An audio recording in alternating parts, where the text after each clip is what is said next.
Karibu sana mtazamaji katika simulizi zetu za makala mbalimbali, na leo nimekuletea historia ya wanachuoni mashuhuri kuwahi kutokea katika ulimwengu wa Kiislamu. Si mwingine bali ni Imam Malik maarufu kama Imam wa Darul Hijra. Ninayekuletea simulizi hii ndimi Abdullahi mwana wa Maalim Mashi. Karibu tuwe sote. Imam Malik anafahamika kama Abu Abdullahi Malik bin Anas bin Malik bin Abi Amir. Alizaliwa miaka 93 baada ya hijra ya Mtume Muhammadin sallallahu alaihi wasallam. Alizaliwa katika mji mtakatifu wa Madina. Yeye ni imamu wa pili katika wale maimamu wanne waliokuwepo katika nyakati tofauti. Kabla yake alikuwepo Imam Abu Hanifa, na baada yake alifuata Imam Shafi ambaye pia ni mwanafunzi wake, na baada ya Imam Shafi akafuata Imam Ahmad bin Hanbal. Imam Malik alikuwa ni mmoja wa wanazuoni wakubwa katika miji mitakatifu ya Makka na Madina. Inatajwa kuwa Imam Malik nasaba yake inakutana na swahaba maarufu aliyelelewa katika nyumba ya Mtume, Anas bin Malik, swahaba ambaye aliwahi kupata dua ya Mtume ya kuombewa kizazi chema chenye ilmu na ufahamu.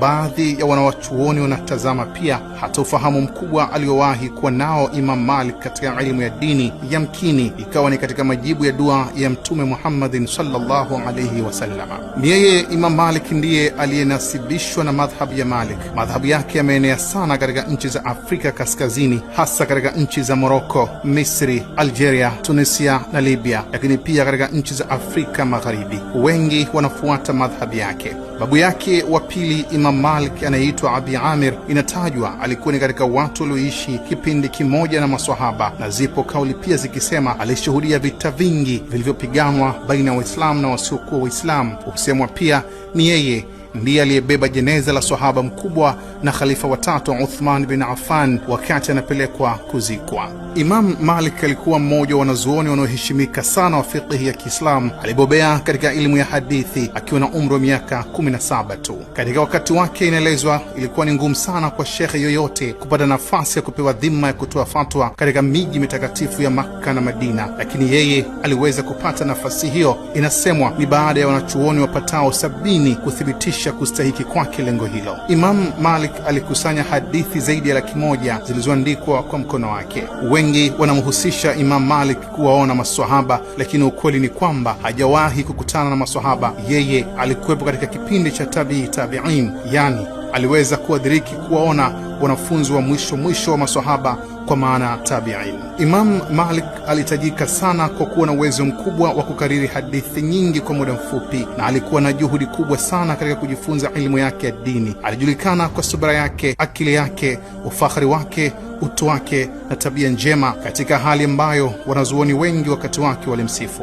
Kando ya jina lake, lakini pia imamu huyu alipachikwa majina mengi, ikiwemo Sheikh wa Uislamu, Hujjatul Umma, imamu wa nyumba ya Hijra, mufti wa Hijaz, faqihi wa umma na mwalimu wa maimamu. Alikuwa na ufahamu mkubwa sana katika elimu ya hadithi na fiqh, kwa kiasi ambacho watu wa hadithi walimchukulia kuwa ni mwanachuoni mkubwa wa hadithi, na watu wa fiqh walimchukulia kuwa ni mwanachuoni mkubwa wa sheria. Katika uhai wake Imam Malik aliwahi kuandika kitabu chake maarufu, kitabu cha Al-Muwatta, kitabu ambacho hata Imam Shafi rahimatullahi alayhi aliwahi kukisifu kwa kusema, baada ya Qur'an na hadithi za Mtume Muhammadin sallallahu alaihi wasallam, Al-Muwatta ni kitabu kilicho bora katika vitabu vya kiilmu. Imam Malik rahimatullahi alayhi katika safari yake ya kiilmu alibahatikiwa kusoma kwa walimu mbalimbali. Shekhe wake wa kwanza alikuwa ni Rabia Ar-Ra'i, mwanasheria maarufu wakati huo. Kisha kakaa na Ibn Hurmuz kwa muda wa miaka 7 na hakumchanganya na mtu mwingine yeyote katika elimu ya hadithi kutoka kwake. Kisha baada ya hapo akasoma kwa Ibn Shihab al-Zuhri na wengine wengi ambao Imam Malik alipata kusoma kwao, hadi kasemekana idadi ya mashekhe wake ilizidi mashekhe zaidi ya 100.